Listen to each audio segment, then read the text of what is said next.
13 दिन बाद ही 13वें दिन तेरही मनाते हैं। 13 जिस दिन तेरही होती है प्राणी की, उस दिन वो यमपुरी पहुंचता है और उस दिन से उसका हिसाब किताब चालू हो जाता है। तो तेरही में आप जो पुण्य करते हैं उस व्यक्ति के नाम का खिलाना पिलाना समाज को, वो सारा उसके पुण्य में जुड़ता है। भाई आप उसके नाम से ना खिलाते, 13 ब्राह्मण बुलाते हैं, आप क्या 13 ब्राह्मण बुलाते हैं कि नहीं तेरही में? हाँ या ना? 13 ब्राह्मण खाते हैं, फिर समाज खाती है, फिर सबको मिलता है। गांव क्षेत्र के कुत्ता बिल्ली भी उस दिन उसके नाम का कुछ ना कुछ खाते हैं। सब होता है, उस सब का खिलाया पिलाया पुण्य उस मृत व्यक्ति के खाते में जुड़ता है और 13वें दिन से उसका हिसाब किताब चालू होता है। अब यमराज जी उसका हिसाब किताब करते हैं कि आपने जन्म से मृत्यु तक कितने पाप किए और कितने पुण्य किए। तो पापों को अलग किया जाता है, पुण्यों को अलग किया जाता है। तो आपके जब पाप पुण्य अलग होंगे तो आपका ज्यादा क्या होगा, पाप की पुण्य। आपसे सवाल है मेरा सबसे, जब आपके हिसाब किताब होगा यमराज जी करेंगे तो आपके पाप ज्यादा होंगे या पुण्य? मैया बोल दो मेरी माँ, क्या ज्यादा होंगे आपके? आप अधिकांश लोग कह रहे हैं पाप ज्यादा। जब आप पाप ज्यादा कर रहे हैं तो इसमें जरा कंट्रोल क्यों नहीं करते आप लोग? जब आपको पता है कि हम पाप कर रहे हैं और ये हमें घोर नरक ले जाएगा, कष्ट देगा, फिर भी आप लोग रुक क्यों नहीं रहे? क्यों नहीं मोड़ रहे हैं अपने आप को? क्यों नहीं अपनी भावनाओं को, अपने विचारों को बदल रहे हैं आप? क्यों नहीं गलत रास्ते छोड़ रहे हैं आप?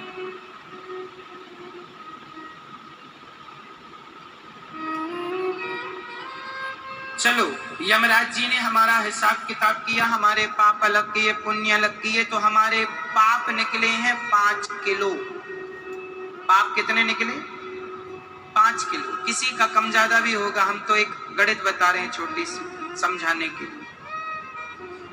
एक व्यक्ति के पाप निकले 5 किलो और पुण्य निकले केवल 100 ग्राम। पुण्य कितने हैं? 100 ग्राम, पाप 5 किलो। अब यमराज जी ने देखा, देखो जी आपने पाप ज्यादा किए और आप ही अपने पाप का हिसाब देते हैं। आपका जो मन है ना, वो मन तो हर जगह उपलब्ध था। आपने अंधेरे में भी पाप किया होगा तो उस समय आपका मन था, वो देख रहा था, तो मन गवाही देगा कि हाँ ये पाप इन्होंने किया है। बिल्कुल हिसाब किताब जरा सा रत्ती भर भी ऊपर नीचे नहीं होता, वहां का पूरा अपडेट सॉफ्टवेयर ईश्वर का। 5 किलो पाप, 100 ग्राम पुण्य। अब यमराज जी ने कहा आपके पाप ज्यादा है, इसलिए आपको पाप भोगने जाना पड़ेगा। तो ईश्वर ने 84 लाख जेल बना रखे। कितने जेल हैं भगवान के? जैसे हमारे भारत में हमारी सरकारों के द्वारा हर जिला का जेल होता है, फिर हर राज्यीय जेल होता है, फिर सबसे बड़ा जेल तिहाड़ जेल है। ऐसी भगवान के 84 लाख जेल है। कितने जेल मेरी माँ? तो आपके जो 5 किलो पाप हैं, उन 5 किलो पापों को भोगने के लिए आपको 84 लाख में से कुछ जेलों में भेजा जाता। जाओ, कौन सा जेल? आपको कुत्ता बना के भेज दिया। अब आप कुत्ते के शरीर में हैं, तो कुत्ता का शरीर ही तो जेल है, उसके अंदर आप हैं। चाह करके भी आप कहां जाएंगे भाग के? फिर आपको भगवान ने बिल्ली बनाया, अब बिल्ली रूपी जेल में आप हैं। फिर आपको भगवान ने नाली का कीड़ा बनाया, 5 किलो पाप भोग रहे हैं आप, फिर नाली का कीड़ा बनाया। नाली का कीड़ा, उस शरीर में भी आप घुसे हैं तो आप जेल में हैं। ऐसे हाथी, कुत्ता, बिल्ली, सुअर, हर 84 लाख योनियों में हमें भेजा जाता। 84 का चक्कर लगाओ, 84 योनियों में जाके 84 लाख योनियों में जा जाके हमने भोगा, उससे क्या हुआ? हमारे 5 किलो पाप, 5 किलो पाप, 5 किलो पाप बम, 5 किलो पाप क्या हो गए? बम हो गए, खत्म हो गए, समाप्त हो गए, खत्म हो गए मैया। अब क्या बचा आपका? केवल 100 ग्राम पुण्य बचा। तो अब यमराज जी ने कहा आप 100 ग्राम पुण्य लेकर अब फिर से मनुष्य बनकर जाओ और अब ज्यादा पुण्य लेकर आना, तब फिर तुम्हारा मोक्ष कर देंगे। और अब की बार फिर से तुम 100 ग्राम पुण्य लाए और 5 किलो पाप लाए तो फिर 84 का चक्कर है। ऐसे कई बार हमारा और आपका जन्म हो चुका है। ये मनुष्य का शरीर जो तुम पाए हो पुण्य प्राप्त करने के लिए पाए हो, लेकिन आज पुण्य कम पाप ज्यादा हो रहा। इसलिए तो लिखा है महापुरुषों ने, बड़े भाग्य मानुष तन पावा, सुर दुर्लभ सद ग्रंथनि गावा। बड़े भाग्य से दुर्लभ हो मानुषो देहो देहि नाम क्षण भंगुरा। बड़े भाग्य से मनुष्य का शरीर मिलता है मेरी माँ। आप लोग, हम सब लोग कुत्ता बिल्ली बन के आए हैं, इसलिए समझ लो संसार में ना उलझो, भगवान में ध्यान लगाओ। कल्याण चाहते हो तो नहीं, दुर्गति बहुत होती है। तो ये 84 लाख योनियां हमको ही भोगनी पड़ेंगी, हमें ही जाना पड़ेगा यदि हम गलत काम करेंगे तो। इसलिए अभी भी कुछ नहीं बिगड़ा मेरी माँ।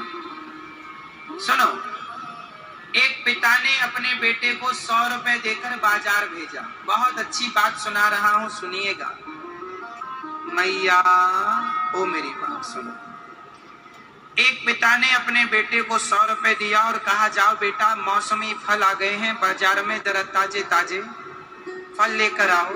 बेटा 100 रुपए लेकर बाजार गया तो वहां पर एक मंदारी बंदर को नचा रहा था। बाजार में वो गया था फल लेने, पर वहां एक मंदारी जानते हैं, मंदारी जो बंदर को नचाता है उसे मंदारी कहते हैं। मंदारी बंदरों को नचा रहा था, नाच बंदर नाच, ससुराल जाएगा तो कहाँ बैठेगा। फिर वो चटाई में बैठता, बोली जमीन में नहीं बैठूंगा। काहे से जाएगा तो गाड़ी से जाके दिखाता। खेल चल रहा है, ये सज्जन खड़े हैं। पिता ने कितने रुपए दिए हैं इसको? कितने दिए मेरी माँ? 100 रुपए दिए। कहाँ भेजा है? बाजार। पर ये क्या देखने लगा? मंदारी का खेल।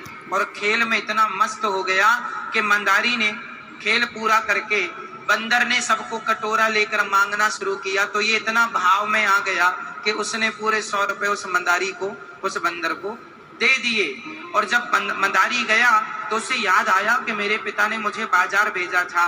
जब तक वो बाजार गया तब तक दुकानें बंद हो चुकी थी, कुछ दुकानें खुली भी थी। तो कहा इसने फल दे दो, पर पैसे तो थे नहीं। खाली हाथ लौट कर गया। पिता ने पूछा बेटा क्या लाए हो? पिता ने कहा दिखाओ। पुत्र ने कहा पिताजी कुछ नहीं लाया, बाजार बंद हो चुकी थी। पिता ने कहा मैंने तो समय से भेजा था। तू कहाँ था? बोले मैं मंदारी का खेल देखने लगा। चल अच्छा पैसे वापस कर। नहीं लाया, कोई बात नहीं। बोले पैसे खर्च हो गए। अब समझिएगा, पैसे भी खर्च हो गए और वो सामान भी नहीं लाया जिसके लिए आया था। अब इसका मैं सही उत्तर दूं, इस कहानी का आपसे और हमसे क्या लेना देना है वो समझा। इस छोटी सी कहानी का हमसे कितना बड़ा संबंध है वो समझो। एक पिता ने एक बेटे को 100 रुपए देकर बाजार भेजा। इसका अर्थ ये हुआ, एक पिता ने बेटे को 100 रुपए देकर बाजार भेजा। तो एक पिता ने मतलब परम पिता परमात्मा ने 100 रुपए दिया। किसे? हमें और आपको। हम ही परमात्मा के बेटे हैं। त्वमेव माता च पिता त्वमेव। हम सब माता पिता हैं, हमारे भगवान, हम पुत्र हैं। तो परमात्मा ने हमें 100 रुपए देकर, ये संसार एक बाजार है और संसार में हमें भगवान ने 100 रुपए देकर भेजे हैं। 100 रुपए मतलब 100 साल की उम्र। 100 रुपए मतलब 100 रुपए मतलब 100 साल की आयु ईश्वर ने आपको हमें दी है। किसी को 100 रुपए, किसी को 50 रुपए, किसी को 50 साल, किसी को 100 साल, किसी को 80 साल की आयु, किसी को 70 वर्ष की आयु। क्यों? तो ईश्वर ने हमें 100 रुपए देकर बाजार भेजा है। काहे के लिए भेजा है? फल लाने के लिए। कौन से फल? अच्छे अच्छे कर्मों के फल। अच्छे अच्छे कर्म करो, अच्छे कर्म करोगे अच्छा फल आएगा। लेकिन हमने क्या किया? मंदारी के खेल में उलझ गए। ये मंदारी का खेल क्या है? पति और पत्नी, माँ और बेटा, परिवार, ये सब मंदारी का खेल ही तो है। पत्नी कहती है मैं सवेरे से शाम तक नाच रही हूँ। पति कहता मैं भी तो नाचता हूँ। तो आप लोग, कोई पत्नी का मंदारी, कोई पत्नी का बंदर बना है, कोई पति की बंदरिया बनी है, और आप लोग नाच रहे हैं परिवार के लिए, संसार के लिए। यही तो मंदारी का खेल है। कोई पति के लिए नाच रहा है, कोई पत्नी के लिए, कोई पुत्रों के लिए, कोई परिवार के लिए, कोई नाम के लिए नाच रहा है, कोई इज्जत के लिए। हर आदमी यहाँ नाच ही तो रहा है मंदारी बन करके। बंदर का नाच ही तो चल रहा है। बस इसी नाच में कितने रुपए खर्च हो